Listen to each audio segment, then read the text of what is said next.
میں خودکشی کرنے والا تھا، مگر یہ لوگ فرشتوں کے حلیہ میں میرے گھر پر آئے اور میرا دروازہ کٹایا اور مجھے مرنے سے بچا لی۔ یہ ایک مغربی ممالک کا واقعہ ہو، تبلیغی جماعت کے سلسلے سے ہے۔ اگر آپ سننا چاہتے ہیں تو سن سکتے ہیں، میں یہ نہیں کہوں گا کہ آپ پورا سنیں۔ سننے کے بعد شیئر کریں، میرے چینل کو سبسکرائب کریں، یہ سب نہیں کہوں گا۔ پسند آئے تو سنیں، ورنہ اسکپ کریں، کوئی بات نہیں۔ ایک تبلیغی کہہ رہے تھے کہ ہمارے ساتھ ایک ایسا واقعہ پیش آیا کہ ایک آدمی کو دعوت دینے کے لیے ایک مسجد میں گئے۔ سب سے پہلے آپ سے خلاصہ یہ کر دوں کہ تبلیغی کام بہترین، اس وقت کا سب سے بہترین دنیا کا کام ہے۔ اللہ نے اس وقت میں، اس دور میں اتنے بہترین کام کو چلایا ہے جس سے لاکھوں لوگوں کی زندگیاں بدل گئی۔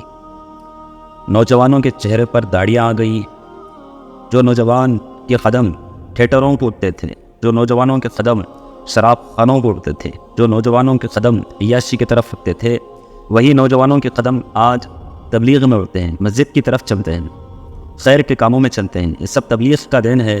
لاکھوں لوگ اس تبلیغ کی محنت سے فائدہ اٹھا چکے ہیں۔ یہ بہترین کام ہے، نبیوں والا کام ہے۔ آپ صلی اللہ علیہ وسلم نے بھی اس کام کو کیا ہے۔ مکے کی گلیوں میں، مینا کی گھاٹیوں میں، طائف کی بستی میں، حاجیوں کے قافلے میں، ہر جگہ آپ صلی اللہ علیہ وسلم جب تک دنیا میں تھے اس محنت کو کیا ہے۔ اسی محنت کی وجہ سے میرے اور آپ تک دین پہنچا ہے، اور قیامت تک یہ دین اسی کام کی وجہ سے باقی رہے۔ ایک بہترین تحریر ہے، بہترین ایک واقعہ ہے، غور سے سنیں۔ پسند آئے تو شیئر کریں، ورنہ شیئر مت کریں۔ آپ کی جو رائے ہے کمنٹ باکس میں کر دیں۔ ایک آدمی اپنی داستان سناتا ہے۔ دین کی دعوت دینے والے اپنے نیک مشن کو کبھی نہیں بھولتے۔ مغربی ممالک میں دعوت دین کے لیے ایک مسجد میں کچھ تبلیغی پہنچے۔ امام صاحب سے حال احوال پوچھنے کے بعد سوال کیا، کیا اس مسجد کے قریب کوئی ایسا مسلمان رہتا ہے جو نماز نہ پڑھتا؟ امام صاحب نے جواب دیا، جی ہاں، ہماری مسجد کے بالکل قریب گھر میں ایک عربی مسلمان رہتا ہے، ایک عربی مسلمان، لیکن وہ کبھی نماز پڑھنے مسجد نہیں آیا۔ وہ بہت دولت مند شخص ہے۔ انہوں نے فوراً پروگرام بنایا کہ اس سے ملا جائے۔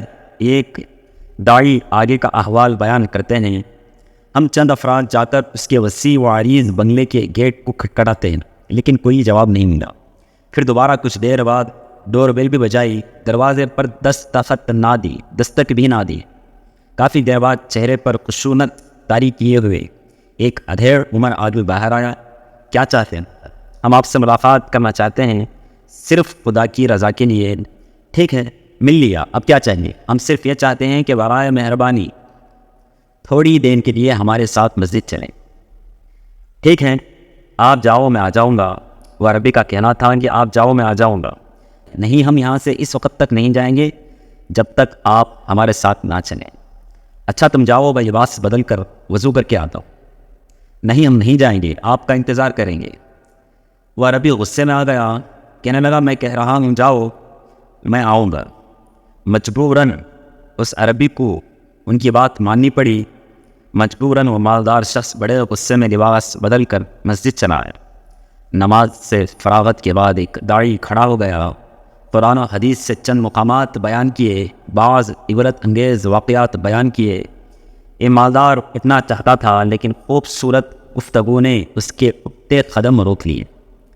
نصیحت آموز گفتگو ختم ہوئی تو یہ شخص ایک کونے میں بیٹھ کر پھوٹ پھوٹ کر رونے لگا۔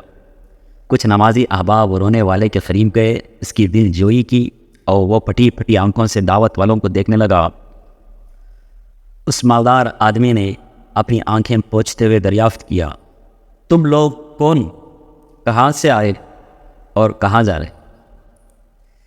تبلیغ والوں نے مسکراتے ہوئے کہا، ہم مسجدوں میں گھومنے والے تبلیغی ہیں۔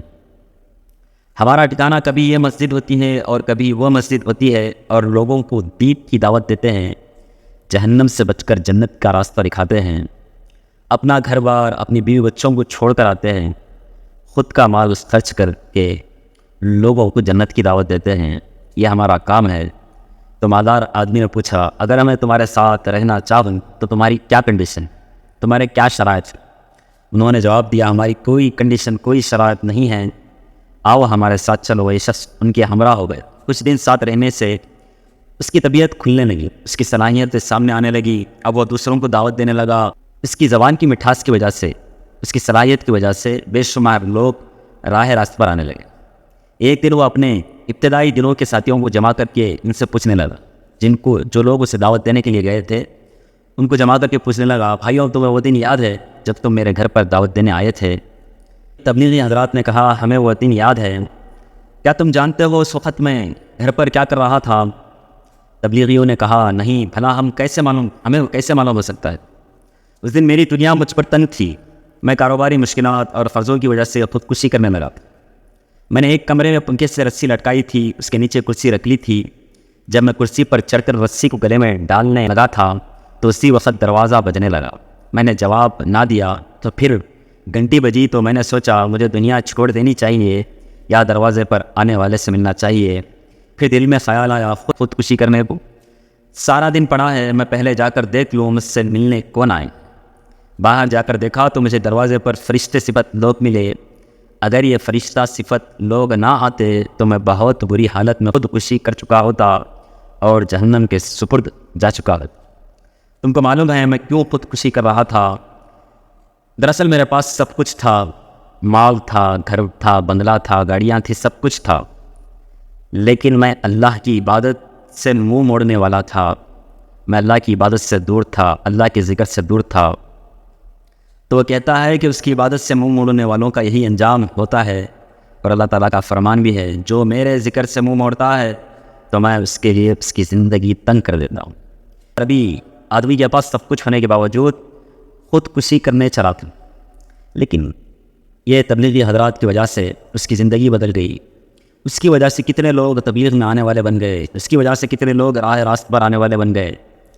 حضرت علی رضی اللہ تعالیٰ عنہ کا فرمان ہے، ہمارے کہنے پر ایک بھی راہ راست پر آ جائے تو کل قیامت کے دن ہمارا بیڑا پار کرنے کے لیے وہی ذریعہ کافی۔ تو ہمیں چاہیے کہ تبلیغ حضرات کی قدر بھی کریں اور تبلیغ میں کام بھی کریں اور تبلیغ میں وقت بھی لگائیں۔ اللہ ان حضرات کو تا قیامت تک ایسی محنت کرنے والوں کو قائم رکھے اور ہمیں بھی تبلیغ کے لیے قبول کرے، اور جن حضرات نے اس ویڈیو کو سنا ہے اللہ ان حضرات کو بھی تبلیغ میں وقت لگانے والا بنائے۔ السلام علیکم ورحمۃ اللہ وبرکاتہ۔